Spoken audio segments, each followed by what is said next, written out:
Hi everyone, this is Jim. Welcome to this postmortem of my Blitz game number 656. My opponent started off with c4, the English opening, and I played the move knight f6. You can see it's a top choice here.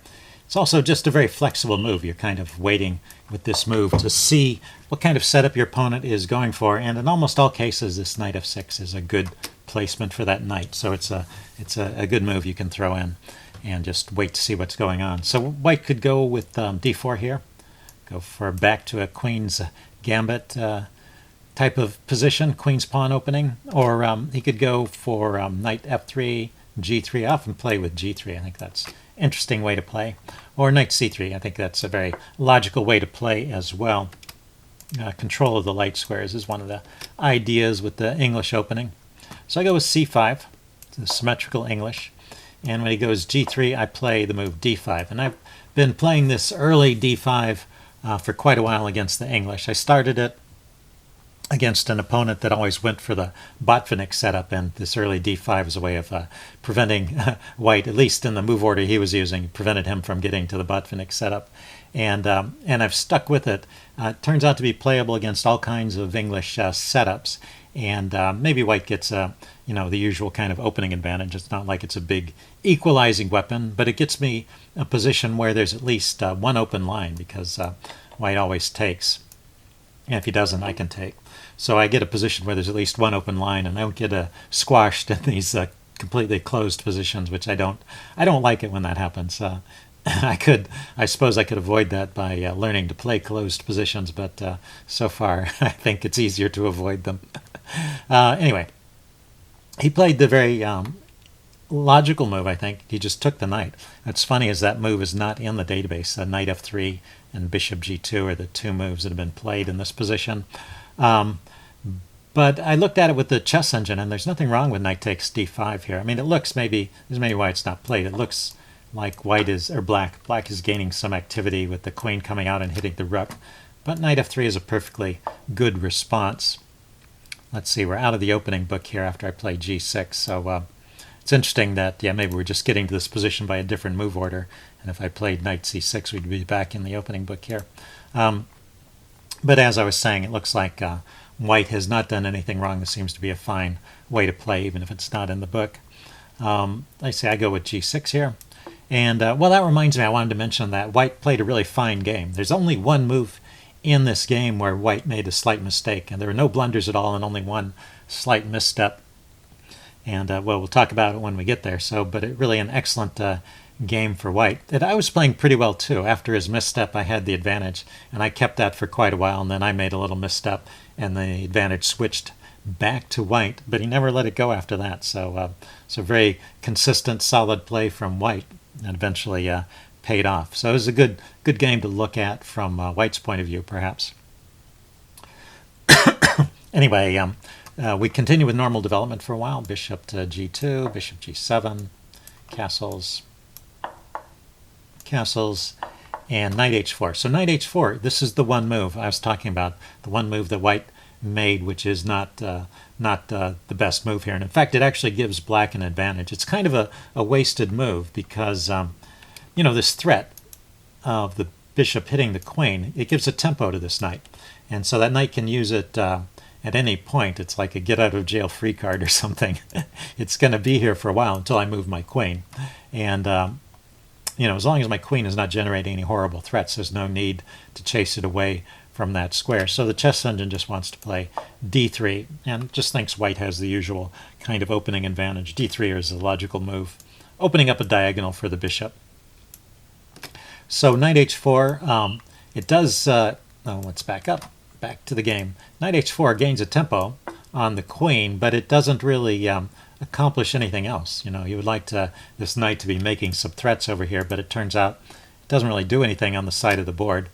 I drop my queen back to d7, which is a fine square for the queen. It'll support my bishop coming to b7, which is part of my plan here. So it hasn't, his move hasn't caused me to make any bad moves. It hasn't forced my pieces to bad squares or anything, and it left his piece in a bad square. So actually, from this point forward, black has a slight edge.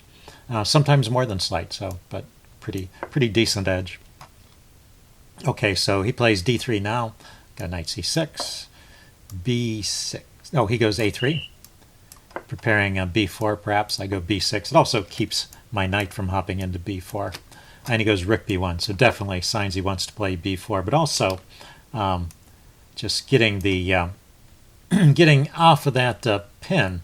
You know, there's this pin on the b pawn, which is kind of annoying. It can't move as long as I've got this open diagonal for my bishop, and it, you know, keeps his pieces down defending the b pawn. So that's a good plan for white.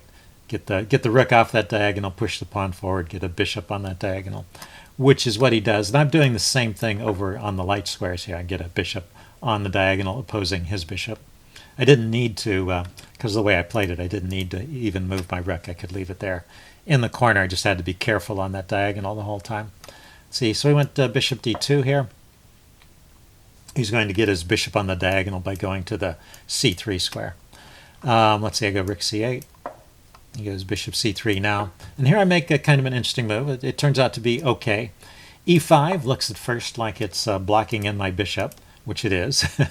But, well, it also restricts his bishop, and it clamps down on the d4 square. So overall, seems like the pluses outweigh the minuses on that move. He dropped his bishop back to d2. I go knight d4, a great outpost for the knight. And also offering him the trade of bishops if he wants. He decides to take that, and I think that helped me. This is a good diagonal for my queen, and also he's weakened the light squares around his king, so I've managed to eliminate one of the defenders of his king side there. So he plays bishop back to c3 now, preparing to trade off, I guess, if necessary. This back and forth, it seems to be, you know, wasting a little bit of time, but on the other hand, it seems like, well, looking at it with the engine, it seems like there's nothing really bad happening either. So anyway, it's my turn here. I go queen d7. I was thinking of piling up against the d pawn here, and I expected at some point he was going to have to play e3 and kick my knight away, and then he would have a weakened d pawn. He did it immediately. Knight e6.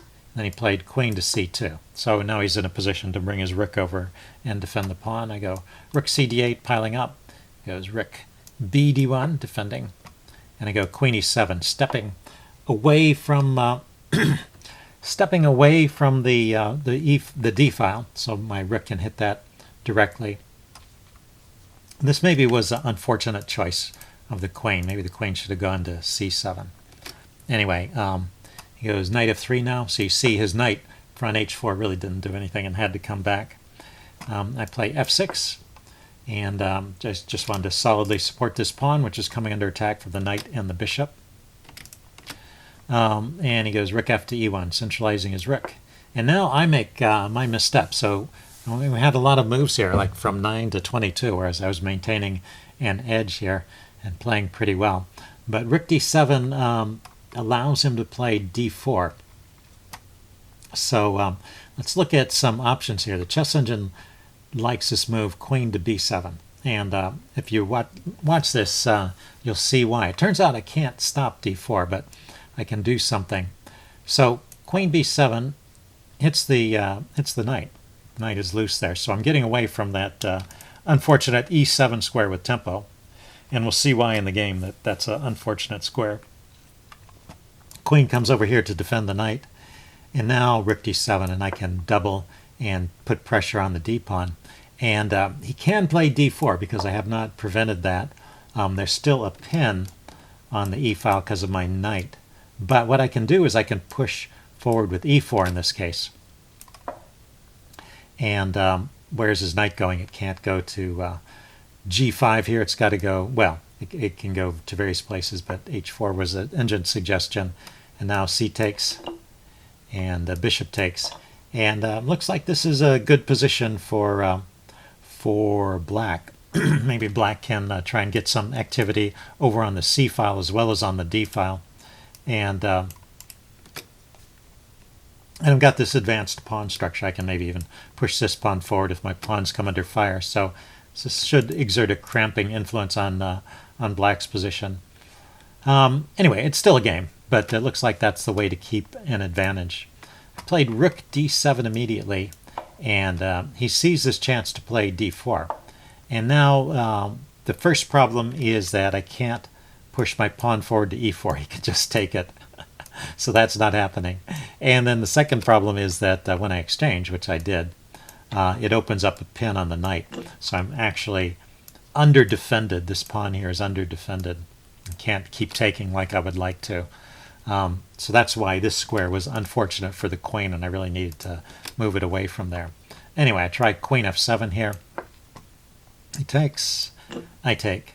So that one misstep and the advantage is shifted from black to white, and white keeps it the rest of the game. So you can watch white's play for kind of model of how to play this kind of position.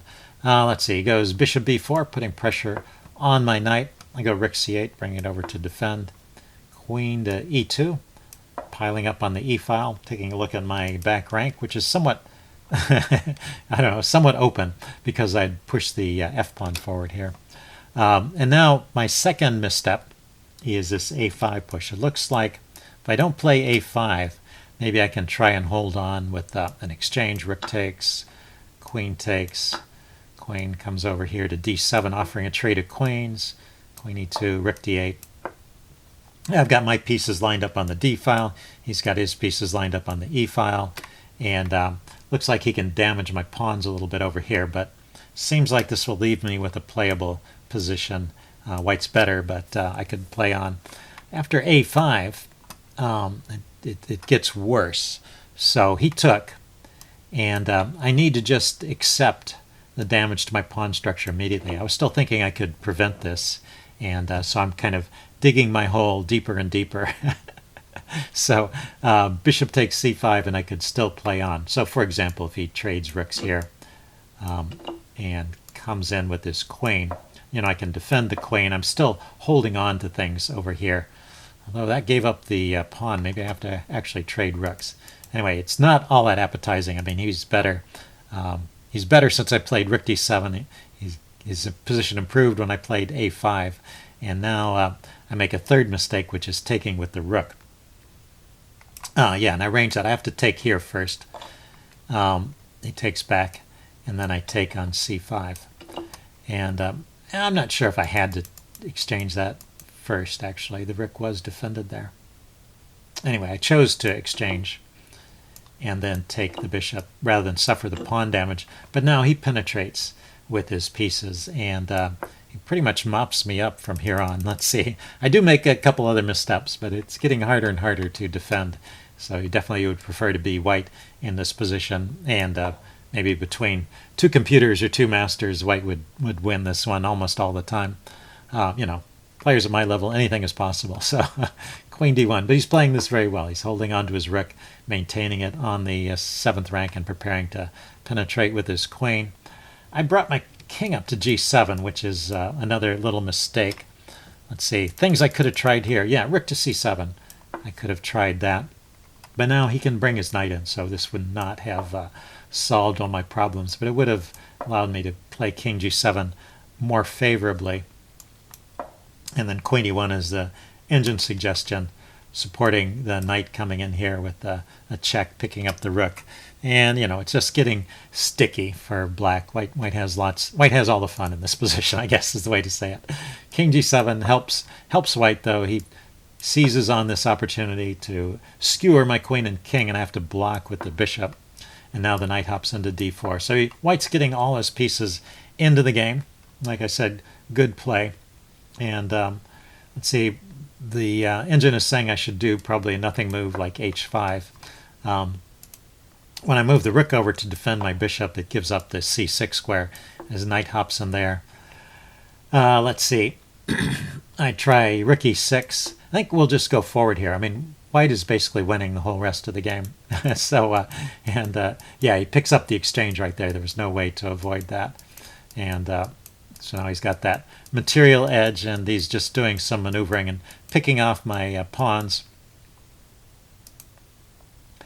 Let's see. Oh, there was one trick here. He could have won quicker with queen takes f6 check, but that's not such a big deal. He has queen d8 check, which is a tempting move, and keeps a winning edge because the queen creeps from d8 to e8, supported by the rook, and that's always a nice position to be in, forcing the king away from the pieces that might defend it. And let's just continue forward. and because I never had a chance in any of this. He plays this well.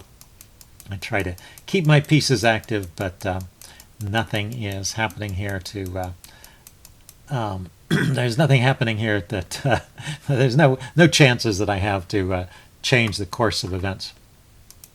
And now he's got the extra pawn as well as the exchange, and he just pushes that pawn forward, and then at a key moment right here he takes off my bishop so that I can't stop him from queening that pawn.